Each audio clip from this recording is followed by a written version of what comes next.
মৰমৰ ছাত্ৰ-ছাত্ৰীসকল, তোমালোকৰ কাৰণে আজি অতি চমু প্ৰশ্ন কেইটামান মই আনিছো।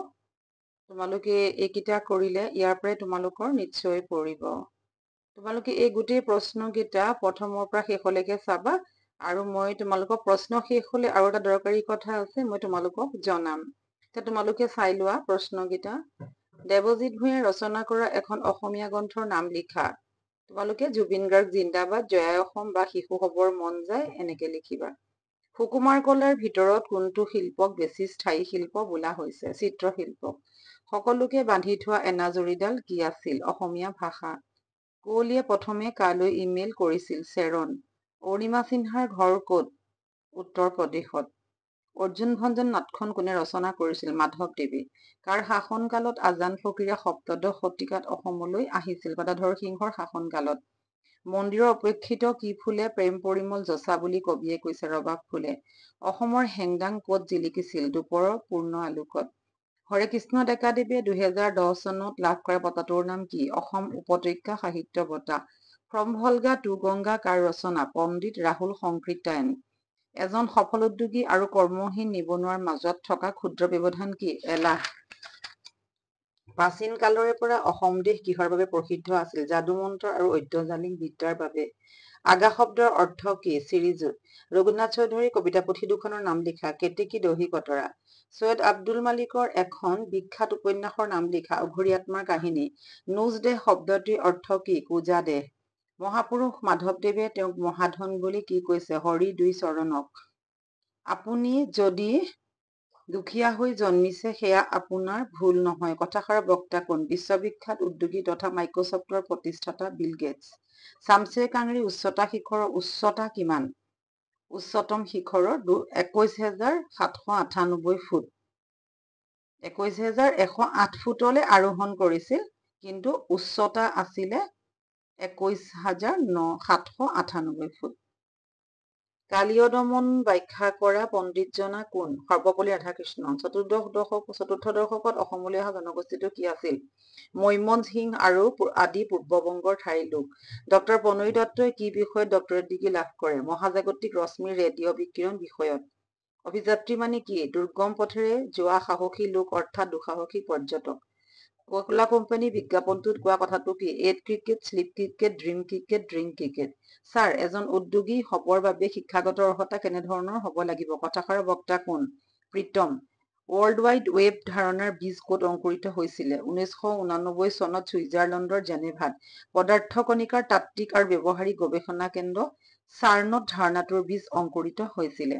তৎৰেখা কি? সাগৰ হ্ৰদৰ বৃহৎ জলভাগ আৰু স্থলভাগৰ সীমাৰেখা। কোন চনত অৰুণিমা সিনহাই ৰাষ্ট্ৰপতি ডাক্তৰ APJ আব্দুল কালামৰ পৰা এমেজিং ইণ্ডিয়ান এৱাৰ্ড লাভ কৰে? 2014 চনত। ইৰাণৰ পাৰমাণৱিক কাৰ্যসূচীৰ মূল কেন্দ্ৰ কি? উত্তৰ দিশত অৱস্থিত নাটাঞ্জৰ ভূগৰ্ভত থকা প্ৰকল্প। স্বাধীনতাৰ পাছত পূব পাকিস্তানে কি নাম পালে? বাংলাদেশ। মধ্য এছিয়া কা ইতিহাস কোনে লিখিছিল? ৰাহুল সংকৃত্যায়নে। চন্দ্ৰই মানে কি? প্ৰহৰী। গ্ৰীকসকলৰ হাতত কোনটো জাতি পৰাজিত হৈছিলে? মাইকেনিয়ান। ইয়াণ্ডাবু সন্ধি কেতিয়া হৈছিলে? 1826 চনত। চাহেবপুৰাৰ বৰষুণ উপন্যাসখন কোনে ৰচনা কৰিছে? অনুৰাধা শৰ্মা পূজাৰী। কাজিৰঙাৰ প্ৰথম ভাৰতীয় তথা অসমীয়া অৰণ্য বিষয়াজন কোন? মহিচন্দ্ৰ মিৰি। মাউণ্ট এভাৰেষ্টত অৰুণিমাই কেতিয়া আৰোহণ কৰিছিল? 2013 চনৰ 21 মে'ত আৰোহণ কৰিছিল। নিগনা চিকাৰীৰ প্ৰকৃত নাম কি? বাপিৰাম হাজৰিকা। ভাইৰাছৰ সম্পূৰ্ণ অৰ্থ কি? ভাইৰাছ হৈছে এক ধ্বংসাত্মক অভিপ্ৰায়েৰে প্ৰস্তুত কৰা এক কম্পিউটাৰ প্ৰগ্ৰেম। ই নিজকে কম্পিউটাৰত থকা সুস্থ প্ৰগ্ৰেম বা ফাইলৰ লগত সংযুক্ত কৰি সেইবোৰৰ বিজুতি ঘটাব পাৰে, তাকো আকৌ মূল ব্যৱহাৰকাৰী অজ্ঞাতে বা অনুমতি নোলোৱাকৈ। দেৱজিৎ ভূঞাৰ জন্ম ক'ত হৈছিল? তেজপুৰৰ মিছন চাৰিআলিৰ ওচৰৰ কেতেকীবাৰীত। ইংৰাজ কবি কিটছৰ সম্পূৰ্ণ নাম কি? জন কিটছ। ত্ৰয়োদশ শতিকাত অসমলৈ অহা বহিৰাগত গোষ্ঠী কোনটো? মংগোলীয় বহিৰাগত গোষ্ঠী। ইণ্টাৰনেট কি? ইণ্টাৰনেট নেট বুলি কোৱা হৈছে কম্পিউটাৰ নেটৱৰ্কৰ বিশ্বব্যাপী এক ব্যৱস্থা। হেজাৰী ঘোষা কাক কয়? নাম ঘোষাক। জিকিৰ শব্দৰ অৰ্থ কি? ঘনে ঘনে উচ্চাৰণ কৰা। অসমীয়া সাহিত্যৰ গল্প সম্ৰাট কাক কোৱা হয়? সৈয়দ আব্দুল মালিক। কবিয়ে কোন সময়ত মানুহজনক লগ পাইছিলে? গধূলি সময়ত। দৃষ্টান্তৰ অৰ্থ কি? ভিন্ন বা অন্য দৃশ্য, অৰ্থাৎ এটা দৃশ্যৰ পৰা অন্য এটা দৃশ্য হোৱা। মই বিফল হোৱা নাই, মাত্ৰ বুজিলো যে 10,000 ধৰণে ই কাম নকৰে। কথাষাৰৰ বক্তা কথাষাৰ কোনে কৈছিল? টমাছ আলভা এডিছনে। কোনটো যুগক ভাৰতীয় সংস্কৃতি বিস্তাৰৰ যুগ বুলিব পাৰি? বৌদ্ধ যুগৰ প্ৰচাৰ যুগক। আব্দুছ ছাত্তাৰ অসম সাহিত্য সভাৰ কি পদত অধিষ্ঠিত আছিলে? প্ৰধান সম্পাদক পদত অধিষ্ঠিত হৈছিলে। কামত ল'ৰা ছোৱালী কোনো ভাগ নাই, যেনেকৈ ভাগ কৰি দিছো তেনেকৈ কৰা। কথাষাৰৰ বক্তা কোন? ৰঞ্জিত হাজৰিকা ছাৰ। ইৰাণৰ ইছলামিক গণতন্ত্ৰৰ প্ৰতিষ্ঠাতা কোন? ইমাম আয়াতুল্লাহ খোমেনি। ভাৰতীয় সংস্কৃতিৰ প্ৰাণ কি? ক্ৰমবৰ্ধমান শক্তি। ইনফোচিছ কোম্পানী প্ৰতিষ্ঠাপক কোন? নাৰায়ণ মূৰ্তি। বুশ্বেৰ কি? ইৰাণত অৱস্থিত এখন বন্দৰ নগৰী। কোনবোৰ গীতৰ সৈতে জিকিৰ গীতৰ সুৰৰ সাদৃশ্য আছে? দেহ বিচাৰৰ গীতৰ টোকাৰী গীত। ইছলামীয় ভাস্কৰ্যৰ মূল সম্পদ কি? গঠনৰ সৰলতা আৰু সূক্ষ্মতা। কেন্দ্ৰ শব্দৰ অৰ্থ কি? চেনি। কেন্দ্ৰী শব্দটো পাৰ্চী শব্দ কেন্দ্ৰৰ পৰা পাইছো। কবিতাৰ আকাশ নামৰ গ্ৰন্থখনৰ গ্ৰন্থকাৰৰ নাম কি? দেৱজিৎ ভূঞা। স্লাম বাৰ্জাৰ কি? তৈল উদ্যোগৰ সৈতে অতি ঘনিষ্ঠভাৱে জড়িত এটা বহুৰাষ্ট্ৰীয় কোম্পানী। হৰেকৃষ্ণ ডেকা কোনখন কাকতৰ সম্পাদক আছিল? The sentinel. কবি কিহত আঁতুৰ হোৱা বুলি কৈছে? বিষয় ভাষণত। লেখক থকা তেহৰাণৰ হোটেলখনৰ নাম কি? হুমা। তেহৰাণৰ ইণ্টাৰনেশ্যনেল এয়াৰপৰ্টটোৰ নাম কি? Khomeini international airport. The red river and blue hill নামৰ গ্ৰন্থখনৰ ৰচক কোন? হেম বৰুৱা। অৰুণিমা সিংহাৰ কোনখিনি খেলত বিশেষ দক্ষতা আছিল? ভলীবল। অনুৰাধা শৰ্মা পূজাৰী কোন চনত ৰেনেচা অসম বঁটা লাভ কৰিছিল? 2013 চনত।